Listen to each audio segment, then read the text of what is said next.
बाजार, जहां लगती है बोली, बोली मासूमों की, बोली उसके जिस्म की, कमोवेश जिस्म की मंडी के उस स्याह हकीकत से आप सब बाखबर होंगे। लेकिन आज हम करने जा रहे हैं मायानगरी मुंबई के जिस्म की मंडी की स्याह हकीकत का सनसनीखेज खुलासा। यकीन मानिए, अब तक आप इस हकीकत से होंगे बेखबर।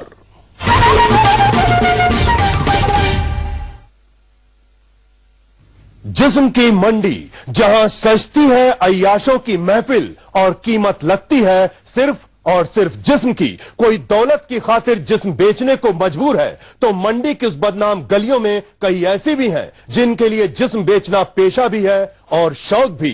तमाम हकीकत से आज उठेगा पर्दा, लेकिन सबसे पहले जरा उन मासूमों के बारे में जान लेते हैं जो जाने अनजाने में पहुंच चुकी हैं मायानगरी के जिस्म की मंडी में।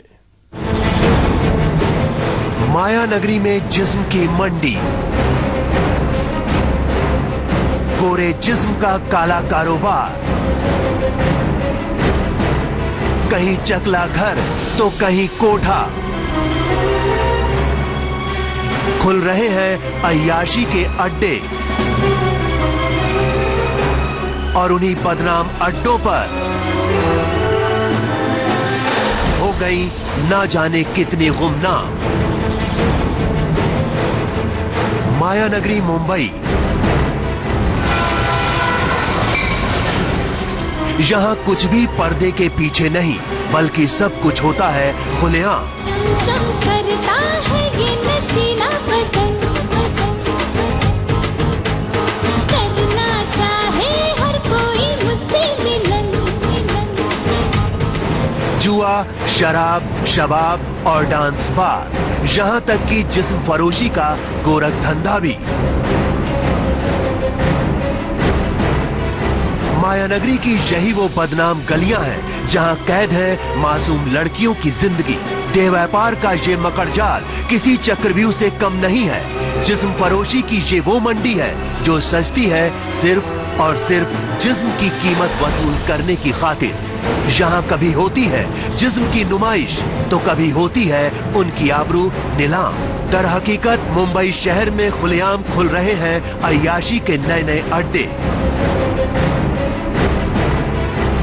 ये बात और है कि पुलिस वक्त दर वक्त ऐसे अड्डों का खुलासा भी कर रही है, लेकिन हाल ही में अंजाम दी गई पुलिस की कार्रवाई ने जिस्म की इस मंडी की स्याह हकीकत को बेपर्दा किया है।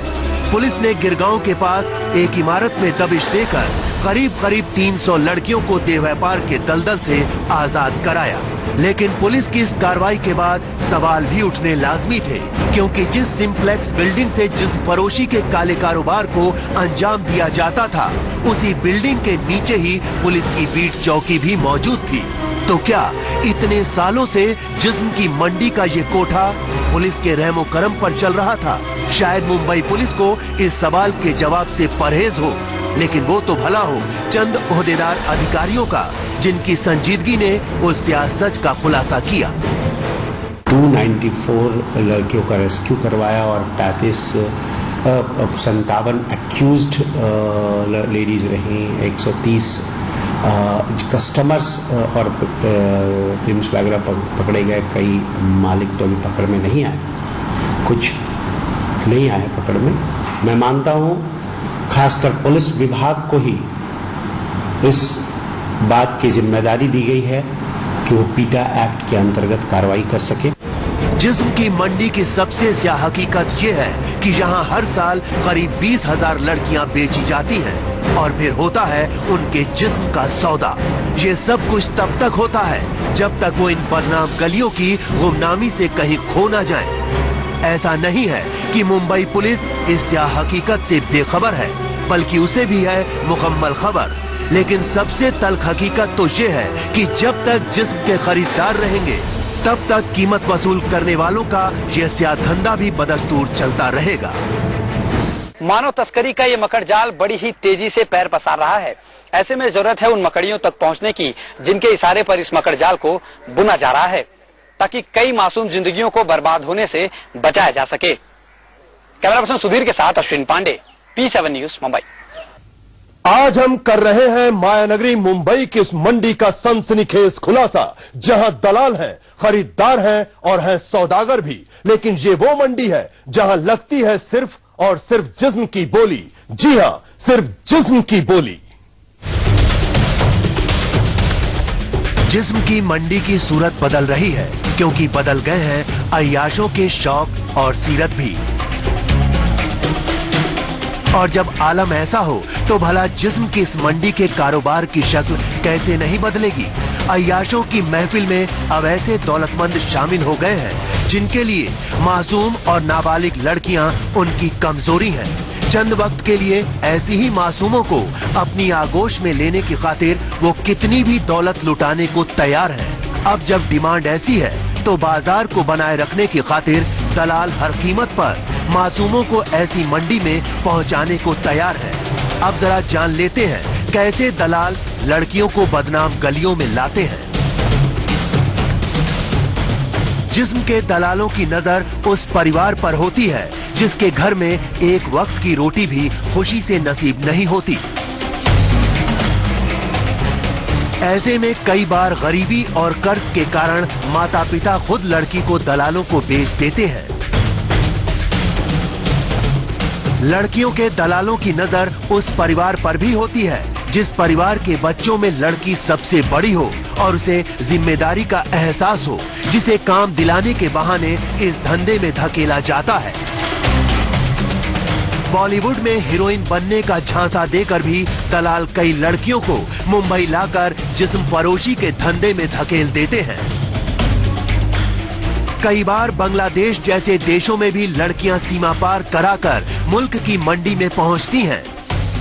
इनको जिस तरह से लाया जाता है वो बड़ा ही दर्दनाक होता है। बहलाया फुसलाया जाता है, को समझा जाता है कि एक अच्छी नौकरी मिल जाएगी मुंबई में, और इस आधार पे वो निकल आती हैं।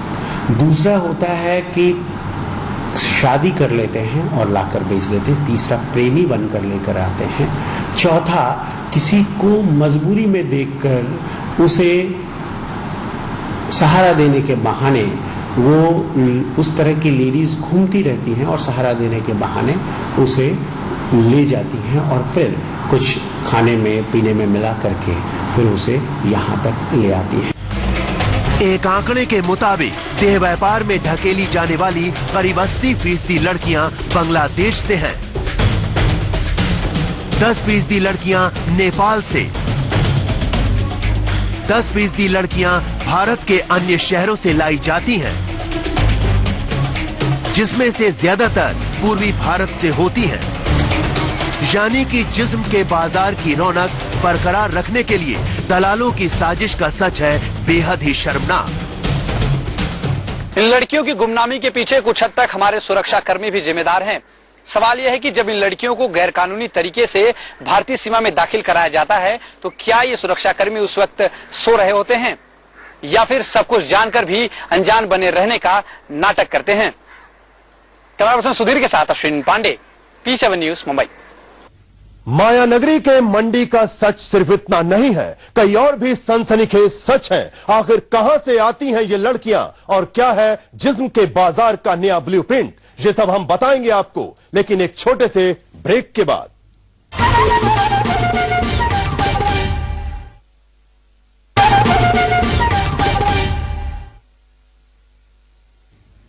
अब हम आपको सच्चाई से रूबरू करवाते हैं जिसे सुनकर आपके रोंगटे खड़े हो जाएंगे। आपने देखा कि कैसे जिस्म फरोशी के धंधे में नाबालिग लड़कियों को बड़े पैमाने पर लाया जाता है, लेकिन इस धंधे में पुलिस से बचने के लिए इन लड़कियों से जो अत्याचार किए जा रहे हैं वो वाकई चौंकाने वाले हैं। जिस्म की मंडी में जुल्म, बस एक इंजेक्शन और लड़की की जिंदगी बर्बाद। आखिर क्या है मंडी में एक इंजेक्शन का राज? जी हां, देह व्यापार के धंधे में नाबालिग और मासूमों की डिमांड वक्त दर वक्त बढ़ती जा रही है, क्योंकि बाजार के नब्ज को बखूबी जानने वाला दलाल इन लड़कियों से बेहतर कीमत वसूल करता है। आम लड़कियों के मुकाबले उनका रेट 20 से 30% तक ज्यादा होता है। एक जानकारी के मुताबिक केवल मुंबई में ऐसे 100 से ज्यादा दलाल हैं जो नाबालिग लड़कियों की कीमत वसूल कर रहे हैं। इतना ही नहीं, खुद को पुलिस की नजरों से महफूज रखने की खातिर दलालों ने जो नायाब तरीका इजाद किया है, उसकी हकीकत न सिर्फ शर्मनाक है बल्कि है बेहद ही खौफनाक। छोड़ो मुझे। जी हाँ, मासूमों को दिया जाता है इंजेक्शन। जी हाँ, सच सुना आपने, हार्मोन का इंजेक्शन, जिससे कम उम्र की लड़कियां भी उम्र दराज दिखें। जुल्मो सितम की साजिश के पीछे वजह सिर्फ इतनी होती है कि पुलिस की गिरफ्त अगर इनके गिरेबां तक पहुंचे तो वो नाबालिग लड़कियों की दलाली करने के गुनाह से बच जाएं। ये महत्वपूर्ण है कि अगर अधिकांश लड़कियां अगर बाहर से अगर आती हों और उनको लाने वाले जो लोग हों वो भी बाहरी लोग ज्यादा संख्या में हों, तो ये कई तरह के दूसरे गलत कामों में शामिल हो सकते हैं।